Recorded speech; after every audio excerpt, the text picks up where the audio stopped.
Bonjour mes élèves, la leçon d'aujourd'hui sera pour les élèves de la première année APEC. Elle va comporter l'unité 2, les phénomènes géologiques externes. On va traiter la quatrième étape de la formation des roches sédimentaires, c'est la diagenèse. Avant de traiter le cours, on va parler d'abord des objectifs de la leçon. Le premier objectif qu'on va atteindre, c'est découvrir les étapes de la diagenèse, expliquer la transformation des sédiments en roches. Troisième objectif, c'est de déduire la définition de la diagenèse, schématiser le cycle de la formation d'une roche sédimentaire. Et le plan qu'on va traiter et qu'on va suivre, c'est le début sera porté d'abord sur un petit rappel, les prérequis, et après on va poser le problème à résoudre d'après l'observation bien sûr, et on va traiter deux activités. La première activité sera portée sur la comparaison entre les sédiments et roches sédimentaires. La deuxième activité, on va traiter la transformation des sédiments en roches sédimentaires. Et on va prendre dans ce cas deux exemples, le roche argileux et le sable. Et on va faire un cycle sédimentaire à la fin comme bilan de synthèse. Et on va faire un exercice d'évaluation. On commence les prérequis. Les prérequis seront portés sur ce que nous avons fait pendant l'étude de la formation des roches sédimentaires. On a commencé par la première étape, c'est l'érosion. Bien sûr, l'érosion elle est chimique et mécanique. Il y a deux types. Et les éléments détritiques formés par l'érosion, ils seront transportés. Bien sûr, le deuxième phénomène, c'est le transport, ce qui se fait par l'eau ou par le vent. Et les éléments finissent par s'accumuler. C'est la sédimentation qui se fait selon deux facteurs, soit le poids ou la vitesse du courant d'eau. Bien sûr, ce sont des éléments détritiques qui seront déposés. Et il y a des éléments dissous comme les évaporites. Ils seront aussi sédimentés. Et après, on va traiter le problème à résoudre. On va faire sortir le problème pour résoudre dans ce chapitre-là. Pendant la sédimentation, les sédiments s'accumulent au cours du temps, ce qui aboutit à la formation des roches compactes. Ce phénomène s'appelle la diagenèse. Ce qui nous pose à poser le problème suivant. Comment se déroule ce phénomène? Pour traiter ou répondre à cette question, on doit étudier les phénomènes de la diagenèse. On doit l'étudier, ce phénomène. Pour cela, on va faire l'activité 1. Première activité sera comportée sur la comparaison des sédiments et des roches sédimentaires. Qu'est-ce qu'on va faire dans cette comparaison? On va prendre des débris de l'érosion, c'est-à-dire le résultat de l'érosion, et on va la comparer avec une roche compacte. À gauche, je vais mettre les éléments détritiques. Voilà un exemple, un échantillon de l'argile. Ça, c'est un échantillon d'argile, il est meuble. Et avec le temps, il va se transformer en roche consolidée. C'est l'argile. Va nous donner ici de l'argile. Un autre exemple,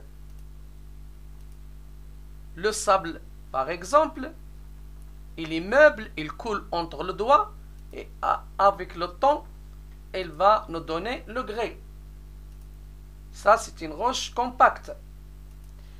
On va prendre un autre exemple, les galets, isolés l'une de l'autre, ils sont isolés, mais avec le temps, ils peuvent donner une autre roche qu'on appelle conglomérat.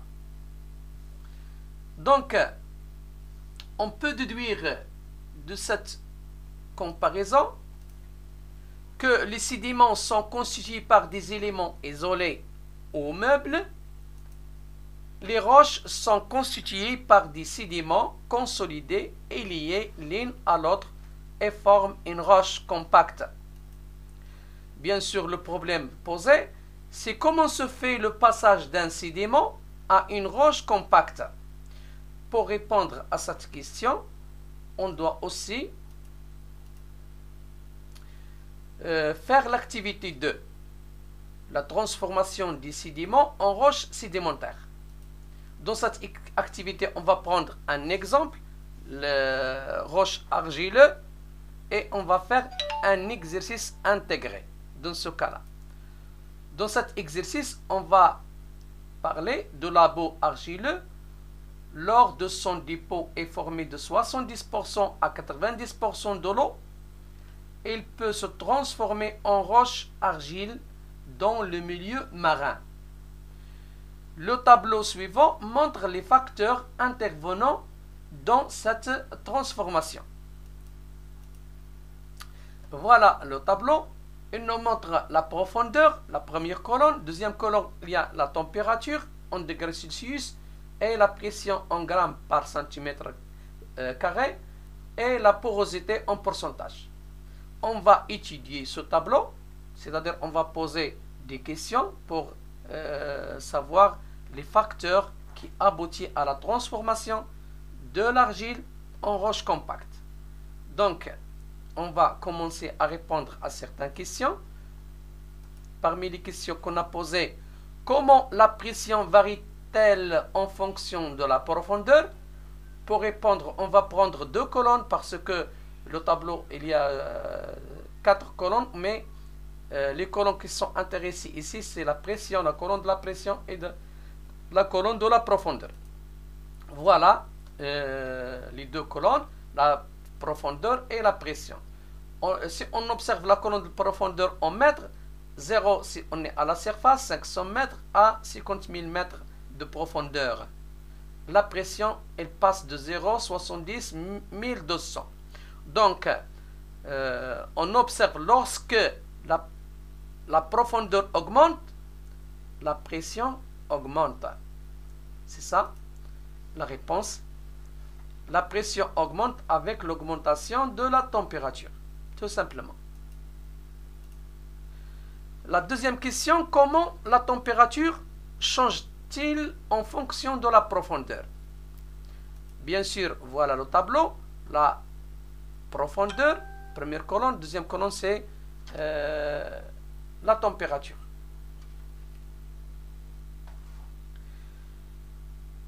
La même chose, lorsqu'on observe la profondeur augmente, aussi la température passe de 15 à 150. La température à la surface de la Terre, elle est variable.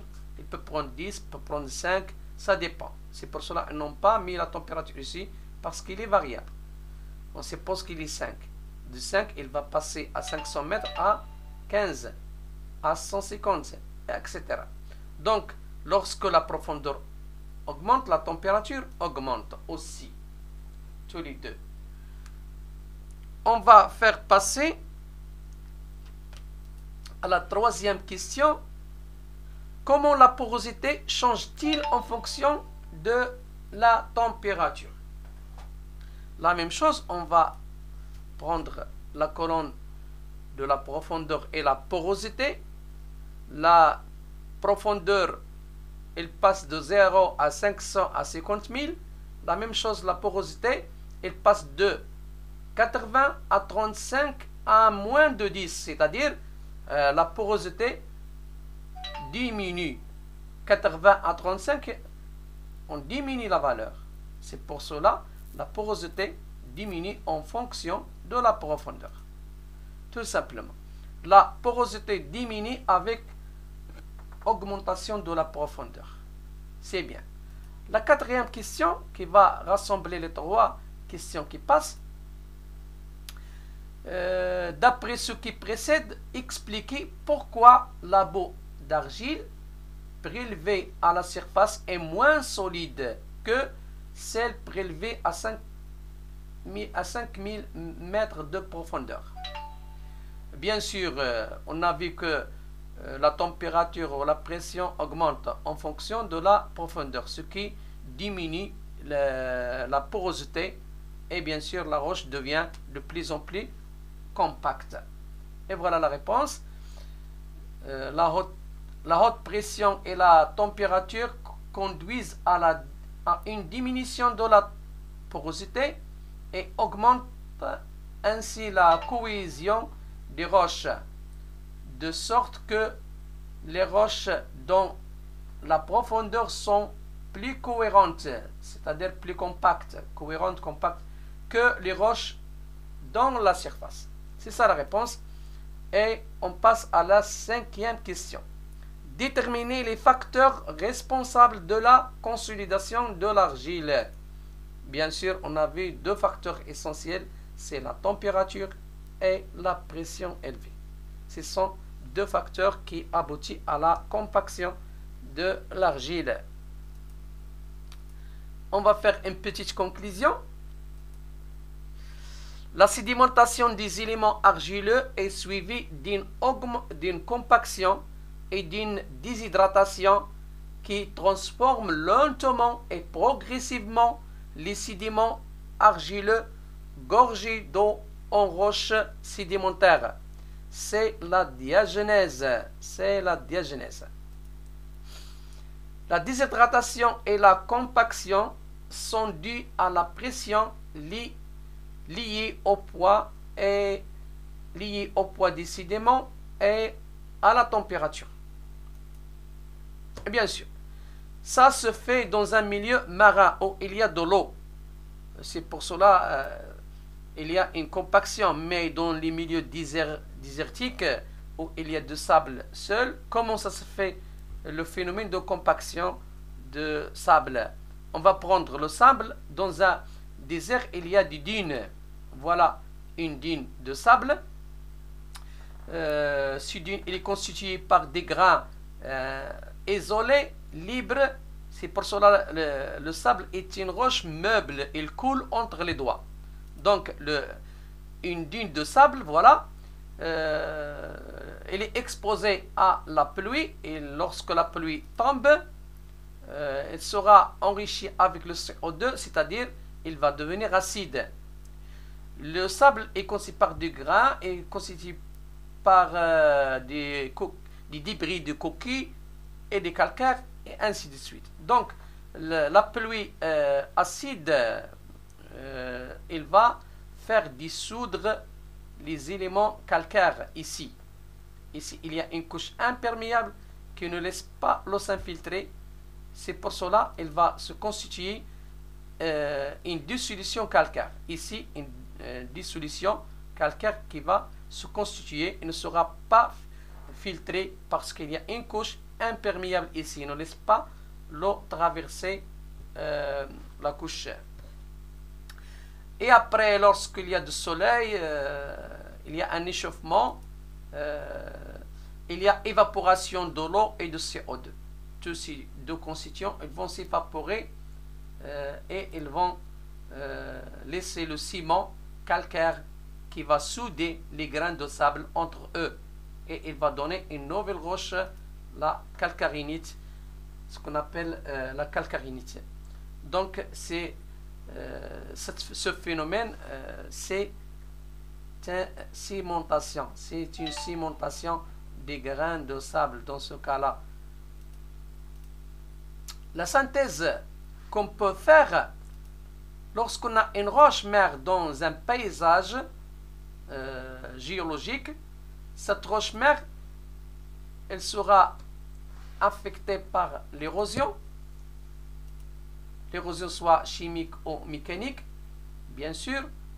Elle sera fragmentée, les débris ou bien les résultats de l'érosion seront transportés, soit par l'eau ou le vent, et elles vont se sédimenter dans un milieu, soit les rivières, soit la plage, soit la mer, ce sont des milieux de sédimentation.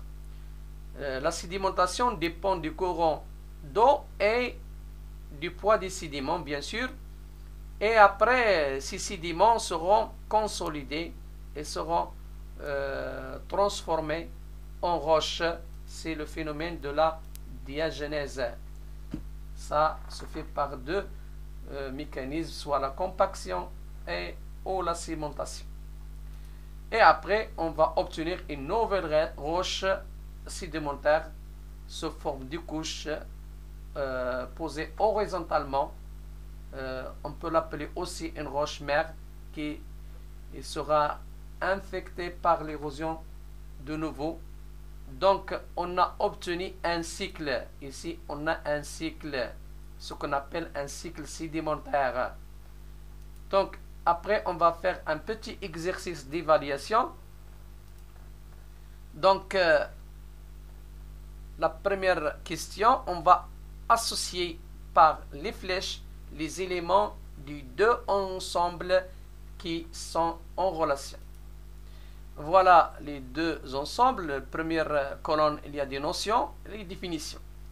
La première colonne, il y a premièrement la diagenèse, le strate, sédimentation, compaction et le grès. Deuxième colonne, il y a des définitions. Un phénomène qui permet la transformation d'un sédiment en roche. 2. Consolidation d'une roche par un ciment. 3. Couche sédimentaire. 4. Passage d'un sédiment à une roche compacte au cours du temps. Donc, diagenèse, c'est tout simplement un phénomène qui permet la transformation d'un sédiment en roche. Et voilà. Le deuxième, le strate, c'est une couche sédimentaire. Tout simplement, c'est une couche sédimentaire. La sédimentation, c'est une consolidation d'une roche par un ciment. Il y a une cimentation s'effectue par un ciment. Ce ciment, il est naturel. La compaction, tout simplement, c'est un passage d'un sédiment à une roche compacte au cours du temps. En tout cas, merci de votre attention. À la prochaine vidéo, Inch'Allah.